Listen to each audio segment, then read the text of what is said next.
Last ক্লাসে আমরা যেটা করেছিলাম সেটা হচ্ছে ছিল অর্থনৈতিক কার্যক্রম বা পরিমাপের বিভিন্ন সূত্রগুলো পড়েছিলাম, ব্যাখ্যাগুলো পড়েছিলাম। একটা হচ্ছে জাতীয় আয়, মোট জাতীয় উৎপাদন, নিট জাতীয় উৎপাদন আর মোট দেশীয় উৎপাদন। ঠিক আছে, দেন হচ্ছে মোট দেশীয় উৎপাদন, আর্থিক, এতটুকু পর্যন্ত মনে হয় এগুলো শেষ হয়ে গিয়েছিল। সবগুলো এগুলো হয়েছিল না, নাকি এগুলো বাকি ছিল? আচ্ছা, আমরা নিচের এখান থেকে শুরু করি। বাজার দামের জাতীয় আয়। বাজার দামে জাতীয় আয় হচ্ছে কোনো দেশে কোনো নির্দিষ্ট সময়ে, সাধারণত 1 বছর, দেশের সকল উৎপাদনের উপকরণ ব্যবহার করে মোট যে পরিমাণ চূড়ান্ত বস্তুগত ও অবস্তুগত দ্রব্য সামগ্রী পাওয়া যায় তার আর্থিক মূল্যকে বাজার দামে জাতীয় আয় বলে। মানে যেই উৎপাদিত বস্তুগুলো থাকবে বা অবস্তুগত দ্রব্য সামগ্রীও থাকতে পারে, তার যে আর্থিক মূল্য মানে বাজার দামে তার যে আর্থিক মূল্য পাওয়া যায় সেটাই হচ্ছে কি আমাদের চলতি দামে জাতীয় আয়। তারপর হচ্ছে উৎপাদন দামে জাতীয় আয়। এটার আরেকটা সূত্র আমরা দিতে পারি যে যেমন দেশের 2009 থেকে 10-এর অর্থ বছরে উৎপাদিত দ্রব্য ও সেবার পরিমাণ যদি 20,000 একক এবং একক প্রতি বাজার দাম যদি 5 টাকা হয়, তবে চলতি বাজার দামে বা চলতি দামে জাতীয় আয় হলো 20,000 ইন্টু 5, মানে 20,000 একক ছিল এবং পরবর্তীতে বাজার দাম হচ্ছে কত, 5 টাকা করে। তাহলে আমার চলতি বাজার দাম হবে কত, 20,000 ইন্টু 5 ইকুয়াল টু 1 লক্ষ টাকা। তারপর হচ্ছে উৎপাদন দামে বা উপকরণ খরচের জাতীয় আয়, মানে national income at factor price or factor cost. উৎপাদনের উপকরণ চারটি যথা উপকরণগুলো হলো ভূমি, শ্রম, মূলধন ও সংগঠন, এটা আমরা জানি। এই সকল উপাদানের দাম হিসেবে খাজনা, মজুরি, সুদ ও মুনাফা প্রদান করা হয়, যা উপাদান বা উপকরণ খরচ হিসেবেও কি বিবেচ্য।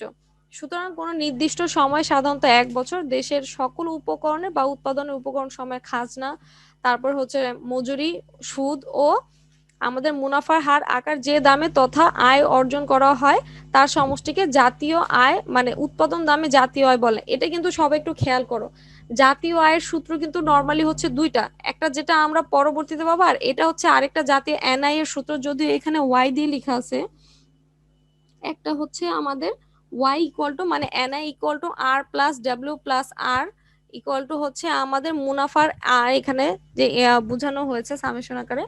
তাহলে এখানে ওয়াই ইকুয়াল টু হচ্ছে জাতীয় আয়, আর হচ্ছে আমাদের খাজনা, আর হচ্ছে সুদ, তারপরে আমাদের এখানে ডাব্লিউ ধারা হচ্ছে মজুরিকে নির্দেশ করা হয়েছে, আর আর ধারা হচ্ছে মুনাফাকে নির্দেশ করা হয়েছে।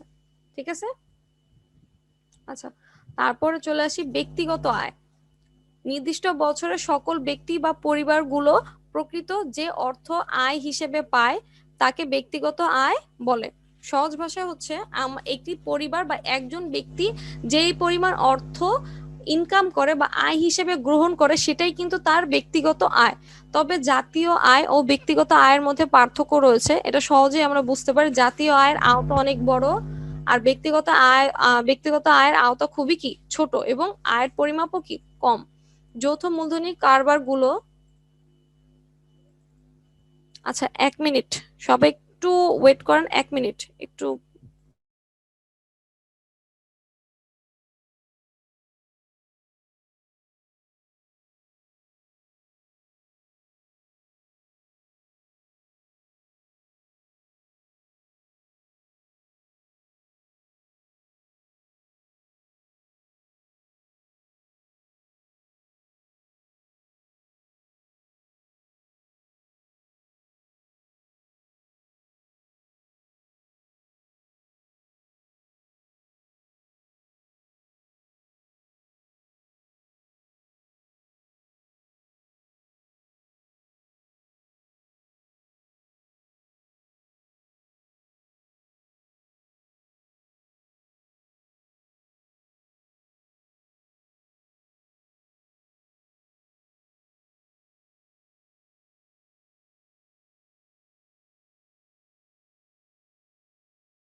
আচ্ছা, সরি।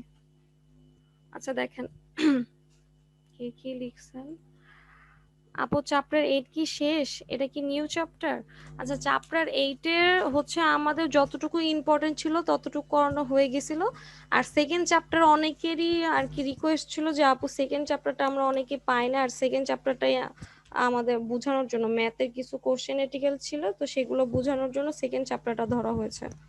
ঠিক আছে, এটা নিউ সেকেন্ড চ্যাপ্টার। এর আগে একটা ক্লাস হয়েছে আর আজকে হচ্ছে সেকেন্ড ক্লাস। আচ্ছা, যেখানে ছিলাম, যেহেতু যৌথ মূলধনী কোম্পানিগুলো তাদের লভ্যাংশ অধিকাংশ কি করে বন্টন করে না, কাজে ব্যক্তিগত আয়ের মধ্যে সেই অংশ অন্তর্ভুক্ত হয় না, কিন্তু জাতীয় আয়ের হিসেবে মধ্যে সেই অংশ কি হয় অন্তর্ভুক্ত হয়। আবার হস্তান্তরিত আয়, যেটা আমার হস্তান্তরযোগ্য আয় আছে, সে হস্তান্তরিত ব্যক্তিগত আয়ের মধ্যেও হিসাব করা হয়। তাহলে ব্যক্তিগত আয়ের সূত্রটা হচ্ছে নিট জাতীয় উৎপাদন মাইনাস হচ্ছে যৌথ মূলধনী প্রতিষ্ঠানের লভ্যাংশ অবন্টিত অংশ প্লাস হচ্ছে হস্তান্তর ব্যয়, সরি হস্তান্তর আয়। আচ্ছা, এখন আমরা একটু এগুলো পড়ে আসি যে ব্যবহারযোগ্য আয় কি, হস্তান্তর আয়, ব্যয় কি, মাথাপিছু আয় বলতে কি বোঝায়। এখানের ভিতরে বেশি আসে হচ্ছে ব্যবহারযোগ্য আয় আর হচ্ছে মাথাপিছু আয়ের ব্যবহার। মানুষ তার অর্জিত আয়ের সম্পূর্ণ অংশই ব্যবহার করতে পারে না। আয় থেকে সরকারকে আয়কর ও সম্পদ কর প্রদান করতে হয়। কর প্রদান করার পর আয়ের অবশিষ্ট যে অংশ থাকে সেই অংশকে ভোগ ও সঞ্চয়ের ক্ষেত্রে ব্যবহার করা হয়,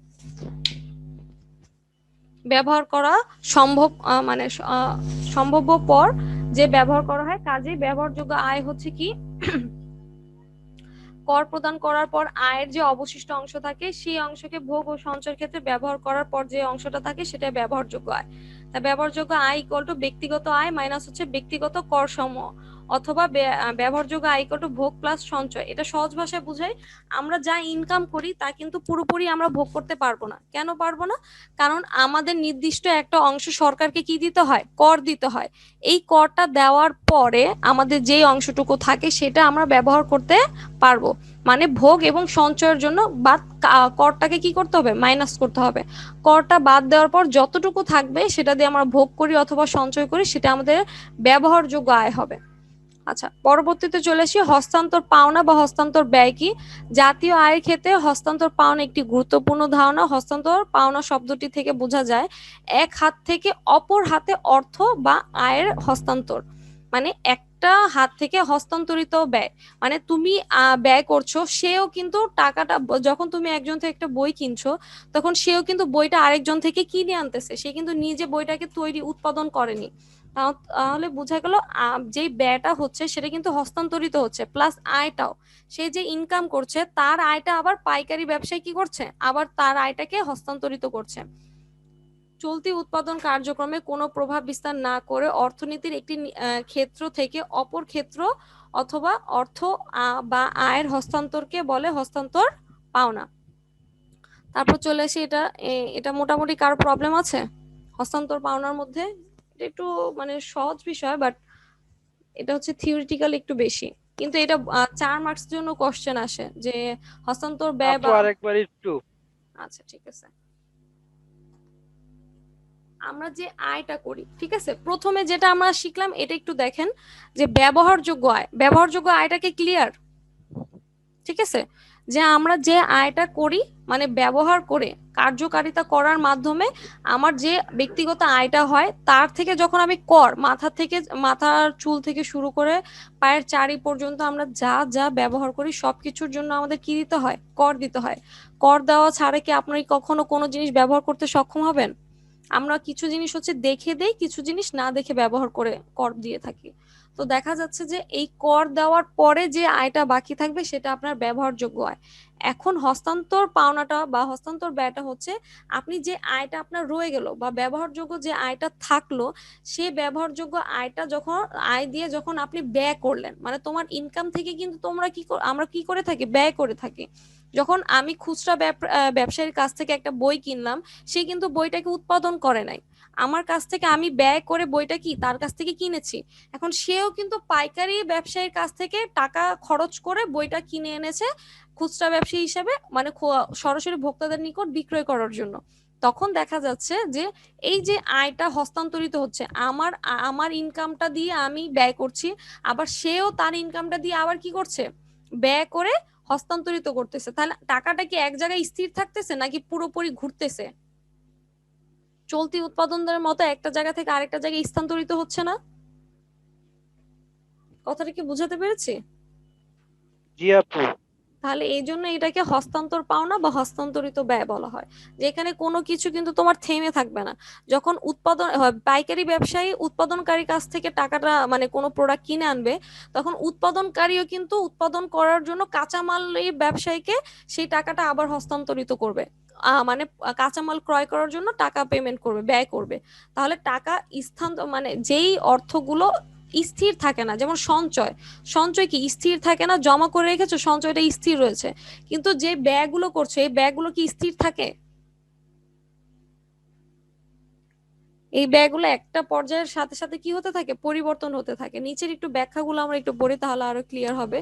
সরকার কর্তৃক জনগণের কল্যাণে বা কল্যাণার্থে সাহায্য সামগ্রী প্রদান, তারপর হচ্ছে বৃদ্ধশ্রমের জন্য বা বৃদ্ধদের জন্য বয়স্ক ভাতা, তারপর বিধবা ভাতা ইত্যাদি হস্তান্তর পাওনা বা ব্যয়ের উদাহরণ। কারণ এগুলো কিন্তু আমাদের সরাসরি স্থির থাকছে না, পরিবর্তন একজনের হাত থেকে আরেকজনের হাতে যাচ্ছে। হস্তান্তর পাওনার সাথে সরকারি বা সরাসরি উৎপাদনের কোনো সম্পর্ক নেই, অর্থাৎ কেবল মাত্র এটা হাত বদলের মাধ্যমে গ্রহীতার হাতে পৌঁছায়। তাই হস্তান্তর পাওনা জাতীয় আয়ের হিসাবে অন্তর্ভুক্ত হয় না। সুতরাং বয়স্ক ভাতা, বিধবা ভাতা, বেকার ভাতা এগুলো যদিও আমাদের দেশে নাই, তার কারণে এই কোশ্চেনটা আমাদের জন্য বেশি একটা ইম্পর্টেন্ট না, এর জন্য বলেছিলাম। তারপর হচ্ছে সামাজিক নিরাপত্তা অনুদান এবং ও সাহায্য ইত্যাদি হস্তান্তর পাওনার উদাহরণ। প্রাপক এগুলো পাওয়ার বিনিময়ে কোনো অর্থনৈতিক কাজ বা মানে সম্পাদন করে না বা সরকারকে কোনো কর বা সেবা সরবরাহ করে না। আচ্ছা, তারপরটা চলে আসি হচ্ছে মাথাপিছু আয়। মাথাপিছু আয় বলতে কোনো দেশের সাধারণ মানে সাধারণের গড় বার্ষিক আয়কে বোঝায়। মানে একটা দেশের যে গড় বার্ষিক আয়, আমরা তো জানি গড় বলতে কি বোঝায়, গড়ে যে আয়টা ইনকামটা হয় বা গড়ে যে ইনকামটাকে আমরা বুঝাই। মোট ইনকামকে যখন আমি 12 দিয়ে ভাগ দেবো, যে এক বছরে আমার কত ইনকাম হলো সেটাকে যখন আমি 12 দিয়ে ভাগ দেব, তখনই কিন্তু আমার গড় ইনকামটা বের হবে। তাহলে কোনো নির্দিষ্ট বিন্দুতে বা একটি নির্দিষ্ট সময়, সাধারণত এক বছর, কোনো দেশের মোট জাতীয় আয়কে মোট জনসংখ্যা দ্বারা ভাগ করলে মাথাপিছু আয় কি করা যায়? পাওয়া যায়। অর্থাৎ মাথাপিছু আয় ইকুয়াল টু মোট জাতীয় আয় ডিভাইডেড বাই হচ্ছে মোট জনসংখ্যা। কতজন জনসংখ্যা রয়েছে এবং মোট আয় কত হচ্ছে, সেটাই হচ্ছে আমার গড় বা এভারেজ আয়টা বের হবে। মাথাপিছু আয় হলো একটি দেশের অর্থনৈতিক উন্নয়ন ও জীবনযাত্রা মানের প্রধান নির্দেশক। যে দেশের মাথাপিছু আয় যত বেশি সে দেশে তত উন্নত এবং জনগণের জীবনযাত্রার মান তত উঁচু। ক্লিয়ার? আর নিচের গুলো এগুলো আপনারা পারবেন, এগুলো আর আমি ধরছি না, এগুলো হচ্ছে বেসিক থিওরি, যেগুলো মোস্ট ইম্পর্টেন্ট ছিল সেগুলো আগের ক্লাসে আমি বুঝিয়ে দিয়েছি। এগুলো হচ্ছে আপনার বাসার কাজ থাকবে। জিডিপির বৈশিষ্ট্য, জিডিপির উপাদান সমূহ কি কি,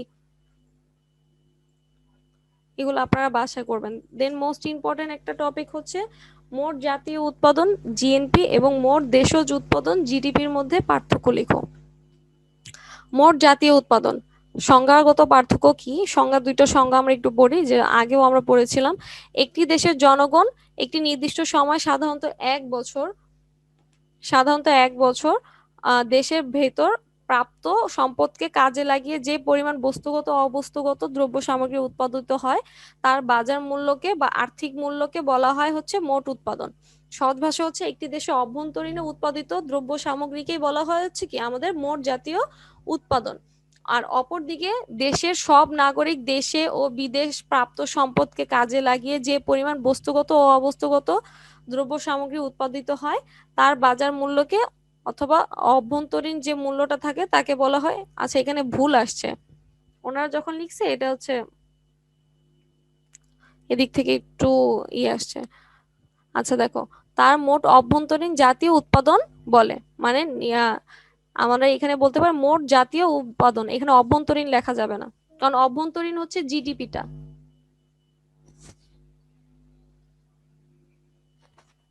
বুঝতে পারছেন? এই জিনিসটা এখানে ভুল আসছে, এখানে অভ্যন্তরীণ লেখাটা আসবে না। অর্থাৎ জিডিপিতে বিদেশ থেকে প্রাপ্ত আয় যুক্ত হয় না। আচ্ছা, সমীকরণের মধ্যে পার্থক্য, সমীকরণের পার্থক্যটা আমরা একটু বুঝে নিই। জিডিপির সূত্রটা কি ছিল আমাদের? GDP equal to C plus I plus G, এটা প্লাস, এটা কিন্তু ভাগ না, এটা হচ্ছে প্লাস হবে C plus I plus G. অন্যদিকে জিএনপি সূত্র ছিল C plus I plus G plus হচ্ছে এক্স মাইনাস এম, মানে GDP plus X minus M. এখানে জিডিপির জায়গায় আমরা C plus I plus G বসাইছি, আর এক্স মাইনাস এম কি হবে? এক্সপোর্ট থেকে ইম্পোর্টটা কি যাবে? মাইনাস যাবে, বাদ যাবে। তারপর হচ্ছে পরিমাণগত পার্থক্যটা চলে আসি। বদ্ধ অর্থনীতিতে জিএনপি বা জিডিপি হয়, মানে জিএনপি সমান সমান জিডিপি হয়।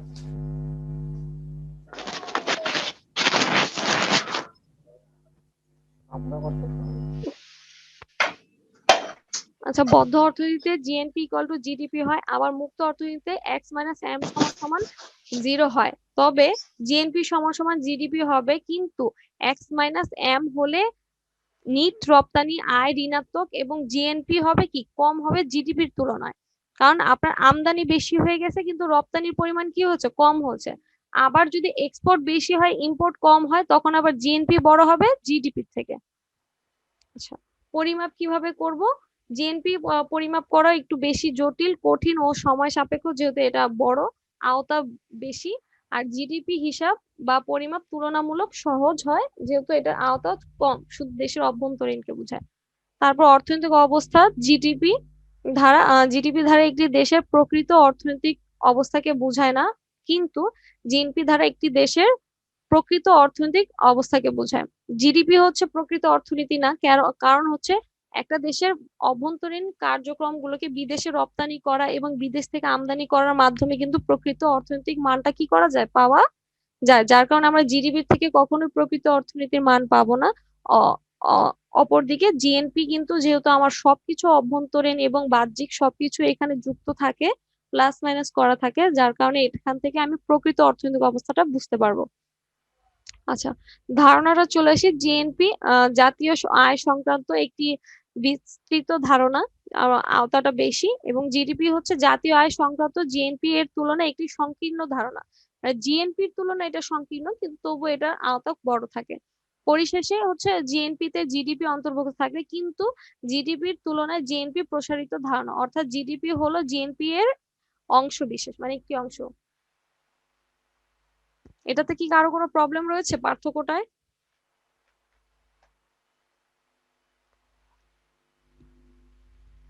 এটাতে পার্থক্যটাতে আপনারা অবশ্যই বক্স আকারে, মানে ঘর আকারে করে দিবেন, ছক আকারে করবেন। আচ্ছা, এই পার্থক্যটা আপু, রয়েছে জি বলেন। এত বড় পার্থক্য কি বক্স আকারে দেওয়া কি সম্ভব? এত বড় পার্থক্য বক্স আকারে দেওয়া সম্ভব? এইভাবে দেখতে একটু মানে যত লাগতেছে, এত বড় কি তো আমরা দিব না। আমি তো যেগুলো বললাম পুরোটা লেখার দরকার নাই, যখন সংজ্ঞা দিবেন ছোট ছোট করে দুইটা সংজ্ঞা দিবেন, দেন সমীকরণ গুলো, জাস্ট সমীকরণ গুলা লিখবেন, সূত্রগুলা লিখবেন। আবার পরিমাণগত পার্থক্যতে, নাম্বার গুলা কি দিবে? হ্যাঁ দিবে, অবশ্যই দিবে। এত বড় পার্থক্য কখন, আর পার্থক্য মানেই হচ্ছে দুইটাকে ভাগ করা, পার্থক্য সৃষ্টি করা। তো পার্থক্য কখনোই আমরা এইভাবে লিখবো না। ঠিক আছে, বোর্ড স্ট্যান্ডার্ড হচ্ছে পার্থক্যকে সবসময় ছক আকারে লেখা। নতুন করে যেটা বের হয়েছে, বিষয়গুলো দিতে পারলে ভালো, যে বিষয়ের আরেকটা ঘর দেওয়া হয়, তো বিষয়ের ঘরগুলো দিলে ভালো। আর যদি না পারেন, সময় সাপেক্ষ না হয়, তাহলে না দিলেও হবে, কিন্তু ছক আকারে পার্থক্যগুলো লিখতে হবে। বুঝতে পারছেন? আচ্ছা, আরেকটা পার্থক্য রয়েছে, এই পার্থক্যটা আজ না, এটা আমি পরে পড়াবো, এটা আগে আমরা বেসিকটা পড়ে আসা নেই। এখানে এখানে কি বলছে যে নিচের সূত্র অনুসারে, সূত্র আকারে জিএনপি, এনএনপি ও এনআই এর পারস্পরিক সম্পর্ক ব্যাখ্যা করা হলো। মানে কোশ্চেনটা হবে ব্যাখ্যা করো, দেন আমরা হচ্ছে ব্যাখ্যা করা হলো। উপরে এগুলো হচ্ছে থিওরিটিক্যাল কিছু কথা, এগুলো আমি আপনাদের প্রথমেই বুঝিয়েছিলাম, যার কারণে এগুলো আর বুঝাচ্ছি না। তাও আমরা ডিরেক্ট হচ্ছে কোশ্চেনে চলে যাই। তো প্রথমে জিএনপির মান যদি বের করতে হয়, বা এনআই এর মান আমরা বের করব, তো এনআই এর মান বের করতে হলে আমার জিএনপি লাগবে আর ডিপ্রিসিয়েশন লাগবে। ঠিক আছে, তো এইগুলোর তিনটার সংজ্ঞা আগে দিবেন, এই যে উপরে যেরকম দেওয়া আছে তিনটার সংজ্ঞা দিয়ে দেন হচ্ছে এগুলো সম্পর্কে আলোচনা করবেন, দেন এইভাবে একটার সাথে আরেকটা সম্পর্ক দেখাবেন সূত্র আকারে। তাহলে আমরা প্রথমে চলে আসি এনআই, বা হচ্ছে আমাদের ওয়াই। ওয়াই ধারাও জাতীয় আয় বোঝায়, আর এনআই ধারা হচ্ছে ন্যাশনাল ইনকাম মানে জাতীয় আয়কে বোঝায়। তাহলে জাতীয় আয়ের সূত্রটা হচ্ছে এইভাবে, GNP minus D plus TI plus হচ্ছে টিআর প্লাস হচ্ছে এসজি মাইনাস হচ্ছে এসবি। উপরে এনএনপি সূত্র দেওয়া আছে, কিন্তু এনএনপি সূত্রটা আমাদের পরে লাগবে যখন এখানে যাব। আমরা এই জিএনপি সূত্রটা আগে, এনআই এর সূত্রটা একটু বুঝে নেই, একটু বড় যেহেতু। জিএনপি ইকুয়াল টু মোট জাতীয় উৎপাদনকে বোঝায়। চলকগুলোর ধারা কি বুঝে এগুলো একটু মনে রাখবেন। তারপর ডি ধারা হচ্ছে ডেপ্রিসিয়েশন, মানে হচ্ছে ক্ষয়ক্ষতিজনিত বা অবচয়জনিত ব্যয়কে বোঝায়। তারপর টিআই ধারা হচ্ছে আমাদের বোঝানো হয় পরোক্ষ কর, ঠিক আছে। টিআই ধারা হচ্ছে পরোক্ষ কর। টিআর হচ্ছে হস্তান্তর পাওনা বা হস্তান্তর ব্যয়, যেটা আমরা একটু আগে বুঝলাম।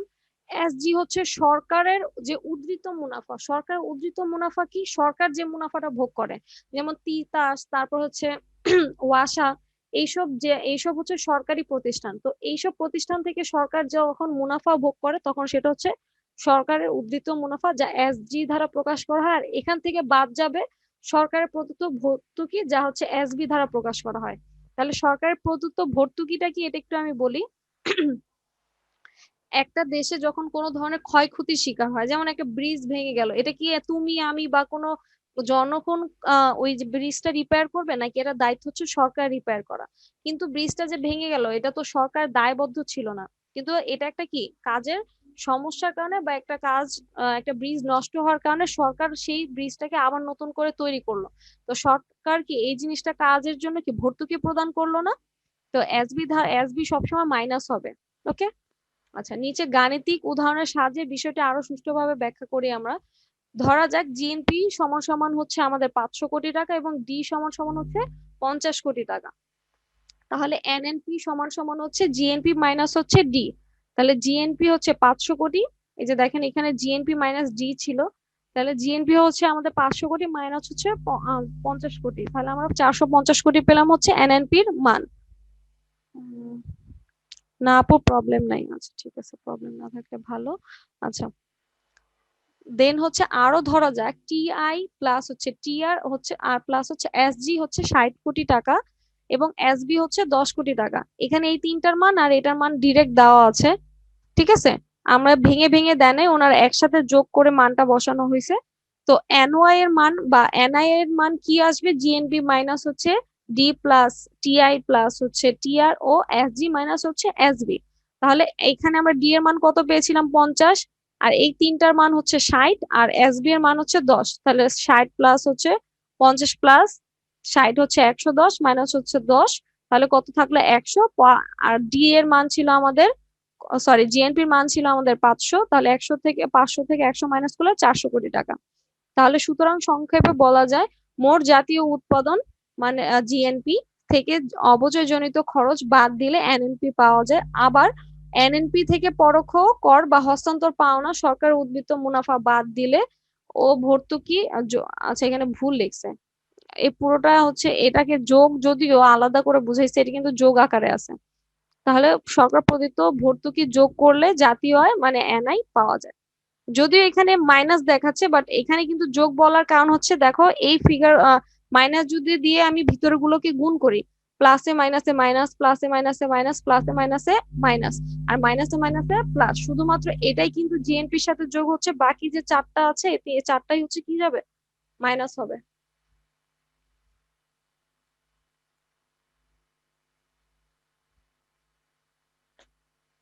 আচ্ছা, পরের এই যে ওইটা ছিল আমাদের প্রথম স্টেপ, এখন চলে আসি এখানে দ্বিতীয় স্টেপ। দেখো, আচ্ছা পেজ কি উল্টা পাল্টা হয়ে গেল? এটা 101, এটা 100, এটা 99। আচ্ছা হয়ে গেছে। আচ্ছা, এটা কি সবাই বুঝতে পারছেন? জিএনপির মধ্যে এনএনপি ছিল এবং এনএনপির মধ্যে এনআই ছিল।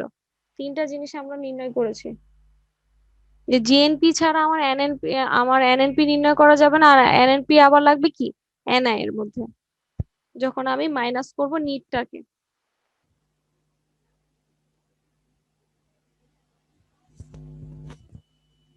আজকে সবাই চুপচাপ কেন? রোজা রেখে কি মানে সবাই বন্ধ হয়ে গেছেন নাকি? বুঝতেছি না। আবার অনেকে জয়েনও কম করেছেন। জি আপু, অনেক গরম। হ্যাঁ, অনেক গরম, এই বুঝতেছি। আবার অনেকে বাড়ি চলে যাচ্ছে, বাড়ি যাওয়ার ঈদের ধুম পড়ে গেছে, তো দেখা যাচ্ছে যার কারণে অনেকেই ফার্স্ট ইয়ারও আজকে দেখলাম খুব কম জয়েন হয়েছে। আচ্ছা দেখেন, মোট জাতীয় উৎপাদন জিএনপি থেকে এনআই নির্ণয় করো, মানে জিএনপি থেকে আমার এনআই এর মান নির্ণয় করতে হবে। তাহলে প্রথমে একটু ব্যাখ্যা করবেন অবশ্যই। আর জিএনপি এবং এনএনপির সূত্র দুইটাই আমরা জানি। এনএনপির সূত্র হচ্ছে জিএনপি মাইনাস সিসিএ অথবা ডি। সিসিএও হতে পারে, ক্ষয়ক্ষতিজনিত ব্যয় হতে পারে, অথবা অবচয়জনিত ব্যয়ও হতে পারে। এবং অন্যদিকে আমাদের এনএনপি সূত্র হচ্ছে জিএনপি মাইনাস সিসিএ অথবা ডি প্লাস হচ্ছে TI TR plus SG minus হচ্ছে এসবি। এখানে সিসিএ হচ্ছে মূলধনের অবচয়। তাহলে গাণিতিকভাবে প্রকাশ করি যে জিএনপির মান যখন আমি আপু, বের করছি। হ্যাঁ বলেন। সিসি এর ফুল মিনিংটা কি? সিসি এর ফুল ফর্ম হচ্ছে কস্ট অফ ক্যাপিটাল অ্যামাউন্ট। না না, সরি সরি সরি, এটা না, ওটা তো আগেরটা ছিল। সিসি এর ফুল ফর্মটা যেন কি ছিল।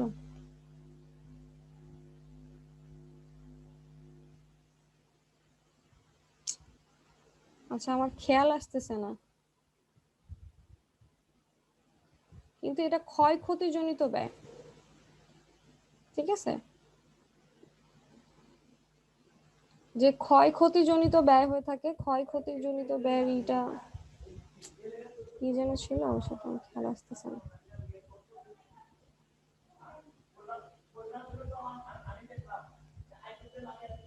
আচ্ছা দেখেন, তারপর হচ্ছে সিসিএ মাইনাস সিসি এর মানগুলো এখানে সবই কাল্পনিক ভাবে ধরা হয়েছে, এগুলো কোনো মান দেওয়া নাই।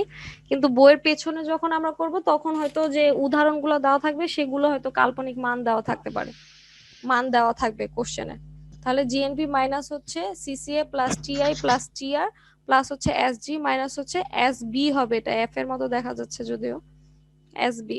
তাহলে 2000, আমরা এখানে জিএনপির মান ধরেছি 2000 কোটি। মূলধন ভোগ অ্যালাউন্স হচ্ছে সিসিএ 200 কোটি, এবং পরোক্ষ কর টিআই টিআর এবং টিএসজি এর মান হচ্ছে একত্রে ধরা হচ্ছে 400 কোটি, এবং ভর্তুকি হচ্ছে আমার 100 কোটি। তাই পানি খাওয়াইতে পেলাম না, বালনাই দি ফালাই দি।